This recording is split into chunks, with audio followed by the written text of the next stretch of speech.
జగన్మోహన్ రెడ్డి చిత్తూరు జిల్లాలో మామిడి రైతుల్ని పరామర్శించడానికి వెళ్తున్నాడు ఈరోజు. దాని గురించి ఈనాడు రాసిన వార్త చూస్తే కొంచెం ఆశ్చర్యం వేసింది నాకు. ప్రతిపక్ష నాయకుడు ఎప్పుడైనా సరే, ఇప్పుడు చంద్రబాబు నాయుడు ప్రతిపక్షంలో ఉన్నప్పుడు కూడా రైతులను పరామర్శించడానికి వెళ్తాడు కదా! అలాగే జగన్మోహన్ రెడ్డి కూడా వెళ్తున్నాడు. అక్కడ నిన్న నేను వీడియో చూశాను ఒకటి.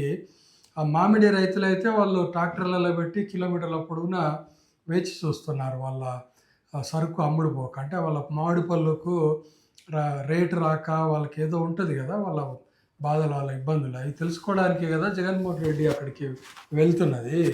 దాన్ని కూడా నువ్వు దండయాత్ర అని పోలవడము అంటే, ఇప్పుడు మనం ప్రజాస్వామ్యంలో ఉన్నామా? లేకపోతే రాజుల రాజ్యంలో ఉన్నామా? అతను ప్రజాస్వామ్యయుతంగానే పోతున్నాడు కదా! ప్రజలను రెచ్చగొడతారంటే ప్రజలు వస్తారు వాళ్ళ బాధలు చెప్పుకోవడానికి. ఇప్పుడైతే ప్రభుత్వంలోని పెద్దలు దొరకరో వాళ్ళకు ప్రజల బాధలు వినడానికి, వాళ్ళు ప్రతిపక్షాన్ని ఆశ్రయిస్తారు. అది మామూలుగా జరిగేటువంటి విషయం. దాన్ని నువ్వు దండయాత్రగా అని చూపడము, ప్రజల మీద ఏదో యుద్ధానికి పోతున్నాడు జగన్మోహన్ రెడ్డి, ప్రజల ప్రాణాలకు రక్షణ లేదు అని చెప్పడము, ఇది ఎంతవరకు సమంజసము? ప్రజలకు రక్షణ కల్పించాల్సింది ప్రభుత్వం.